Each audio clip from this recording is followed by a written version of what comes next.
जनगणनेबाबत एक अत्यंत महत्वाची गोष्ट नीट समजून घ्या, जी तुमची मराठी अस्मिता टिकवून ठेवेल.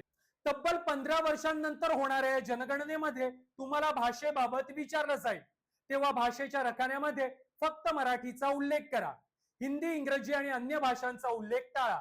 कारण जर तुम्ही मराठी सोबत हिंदी, इंग्रजी आणि अन्य भाषेचा उल्लेख केल्यास तुम्ही बहुभाषिक म्हणून गणले जाल. त्यामुळे महाराष्ट्रातील मराठी भाषिकांची संख्या जनगणनेनुसार कमी होईल. जनगणना हे लोकसंख्या मोजणीसह भाषिक ओळखीच्या नोंदणीचं मुख्य साधन आहे. त्यामुळे अर्जामध्ये फक्त मराठी भाषेचा उल्लेख केलात तरच तुम्ही मराठी गणले जाल. अर्थात त्यामुळेच महाराष्ट्रातील मराठी भाषिकांचा खरा आकडा मिळेल आणि तुमची खरी ओळख, अस्मिता आणि मराठी भाषेचं अस्तित्व टिकून राहील. ही माहिती आवडली असेल तर लाईक करा, जास्तीत जास्त लोकांपर्यंत शेअर करा आणि ही रील लगेच सेव्ह करा. कारण जेव्हा सरकारी कर्मचारी तुमच्या घरामध्ये जनगणनेसाठी येतील तेव्हा हीच माहिती तुमच्या कामी येईल.